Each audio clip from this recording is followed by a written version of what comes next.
Johnny master దగ్గర డబ్బులు లేవు కాబట్టి ఏమి రాలవు కాబట్టి అప్పుడు కంప్లైంట్ ఇవ్వలేదంట.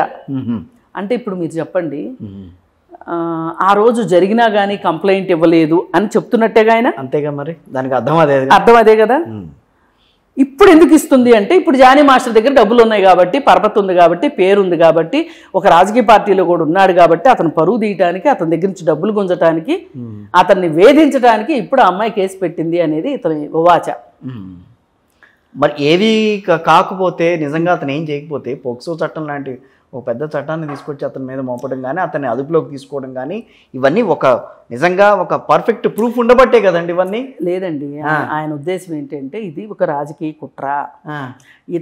ఇతని మీద యాక్షన్ తీసుకుంటే ఇతను చెడ్డోడు అంటే పవన్ కళ్యాణ్ చుట్టుపక్కల ఉన్న వాళ్ళందరూ చెడ్డోళ్ళు అని ప్రూవ్ చేయటం కోసం ఇదంతా ఒక రాజకీయ పరమైన ఒక పకడ్బందీ కుట్ర అని చెప్తున్నాడు ఆయన. అదేంత, ఎందుకంటే పవన్ కళ్యాణ్ గారు వెంటనే చెప్పేశాడు, వెంటనే పార్టీ నుంచి బహిష్కరించేశారు వాళ్ళు. అది జరిగిన వ్యవహారం. అంటే ఇప్పుడు ఇక్కడ ఒకటి ఉందండి, నేను ఇక్కడ ఇంకోటి, ఇప్పుడు రాజకీయంగా మనం మాట్లాడుకోవాలంటే వైఎస్ఆర్ కాంగ్రెస్ పార్టీలో తిట్టేవాళ్ళు చాలా మంది ఉన్నారు. వాళ్ళందరినీ కంటిన్యూ చేయబట్టే కదా పార్టీ పరిస్థితి ఈ రోజున అట్లా ఎలా ఉంది. అలా కాదు కదా, అక్కడ జరిగింది ఏంటి, అక్కడ పవన్ కళ్యాణ్ గారు వెంటనే దాని మీద యాక్షన్ తీసుకున్నారు, అయిపోయింది కదా. నిజంగా అది వాస్తవాలనే వస్తాయి, రాబోయే రోజుల్లో తెలుస్తాయి, మొత్తం అన్ని నిజంగానే బయటకు వస్తుంది. పార్టీ కార్యక్రమాలకు అతను దూరంగా ఉండమన్నారు. అదేమో జనబాహుళ్యంలోకి వెళ్ళిపోయింది. తెల్లారి పొద్దున్నే వాళ్ళ జనసేన వీర మహిళ వచ్చేసేసి ఏం చెప్తుంది, అసలు బలాత్కారం చేస్తే, అత్యాచారం చేస్తే వాళ్ళంటే ఎంత భయభ్రాంతులు అయిపోతారు, వాళ్ళని చూస్తేనే వణికిపోతారు. అలాంటప్పుడు అతనితో కలిసి ఆమె అన్ని సంవత్సరాలు ఎలా ట్రావెల్ చేసింది అని అడుగుతుంది ఆమె.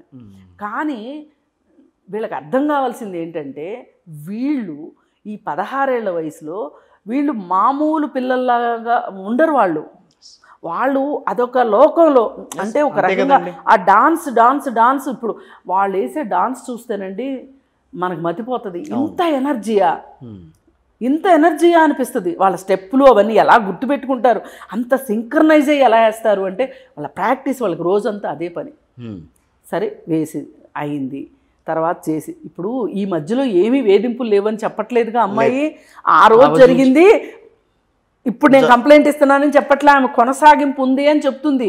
ఇప్పుడు అతని దగ్గర నుంచి బయటికి వచ్చేసి ఆమె సొంతగా ప్రయత్నాలు చేసుకొని సొంతగా అవకాశాలు తెచ్చుకుంటే కూడా అతను ఓర్చుకోవట్లేదు కాబట్టి ఇప్పుడు ఆ అమ్మాయి తను భరించలేక గూడు కట్టుకున్న బాధనంతా ఇన్ని రోజులు నేను ఓర్చుకుంది ఎందుక, ఇప్పుడు అతని దగ్గర ఉంటే అతని ప్రాపకం కోసం అతని మీద ఆధారపడాల్సి వస్తుంది కాబట్టి నా మీద వేధింపులు చేస్తున్నాడు. బయటకు వచ్చేస్తే నాకు ఈ వేధింపులు ఉండవు కదా అనుకుంది అమ్మాయి, పాపం అనుకుని బయటకు వచ్చింది. నిజంగానే బయటకు వచ్చినందుకు ఆ అమ్మాయికి మంచి మంచి అవకాశాలు వచ్చినాయి. ఇప్పుడు మొన్న విజయ్ సినిమాలో పాటకే కదా అతనికి జానీ మాస్టర్కి నేషనల్ అవార్డు వచ్చింది. అది కంపోజ్ చేసింది ఈ అమ్మాయి. అసలు నిజానికి ఈ అమ్మాయికి రావాలి అవార్డు. ఇప్పుడు సుకుమార్ తీసుకున్నాడు ఈ అమ్మాయిని పుష్ప 2కి. సుకుమార్ మీద కూడా చాలా ఒత్తిళ్ళు వచ్చినాయంట ఆ అమ్మాయిని తీసుకోవద్దు అని. ఆ అమ్మాయి దగ్గర స్కిల్ ఉంది కాబట్టి. అంటే దీని అర్థం ఏంటంటే సినిమా ఇండస్ట్రీలో ట్రబుల్ మేకర్స్కి చోటు ఉండదు. ఈ రోజు నేనేమన్నా మాట్లాడాను సినిమా ఇండస్ట్రీకి వ్యతిరేకంగా అంటే రేపటి నుంచి నాకు ఇక్కడ నోకలు ఉండవు అనేది అర్థం చేసుకుంటేనే నోరెత్తాలి, లేదంటే అలా పడి ఉండాల్సింది. ఈ సంగతి రాధిక్ కూడా చెప్పింది, నేను చెప్పటం కాదు. రాధిక్ ఏం చెప్పింది, నా కారవాన్లో సీక్రెట్ కెమెరాలు పెట్టారు, నేను దాని గురించి ఏదో మందలించి వదిలేసాను తప్పితే దాన్ని నేను ఆ రోజు ఇష్యూ చేయదలుచుకోలేదు, ఎందుకంటే నేను ట్రబుల్ మేకర్గా గుర్తించబట్టం నాకు ఇష్టం లేదు అంది. దీన్ని బట్టి అర్థం చేసి ఈ సబ్జెక్ట్ వచ్చిన తర్వాత చాలా మంది మాట్లాడుతున్నారండి ఓపెన్గా. కేరళ హేమా కమిటీ రిపోర్ట్ వచ్చి జస్టిస్ హేమా కమిటీ రిపోర్ట్ వచ్చిన తర్వాత మాట్లాడుతున్నారు, మాట్లాడగలిగే వాళ్ళు మాట్లాడుతున్నారు. కొంతమంది వేధింపులు ఉన్నాయంట కానీ మాకు జరగలేదండి అని చెప్తున్నారు చాలా తెలివిగా. సరే మీ ఇష్టం, మీకు జరిగిందని చెప్పుకోవాలి అనుకుంటాం, మీకు చిన్నతనం అనుకుంటున్నారు, మేమేమనుకుంటున్నాము, మీరు ఏదో ఒక ప్లాట్ఫామ్లో మీ మనసులో నిగూఢంగా గూడు కట్టుకున్న బాధ చెప్తే మంచిదని మేము అనుకుంటున్నాం. చెప్పాలా వద్దనేది మీ ఆప్షను అంతే, కానీ చెప్పిన తర్వాత మీ పక్షాన ఉండటం మా ఆప్షను. మా పని మేము చేస్తాం, మీ పని మీరు చేస్తే మా పని. ఆ రోజున కాస్టింగ్ కోచ్ జరుగుతోంది అని అంటే అంత పెద్ద ఎత్తున మాట్లాడిన వాళ్ళు ఎవరు మాట్లాడలేదు. పైగా 2019లో కాస్టింగ్ కౌచ్కి వ్యతిరేకంగా పోరాటం జరిగినప్పుడు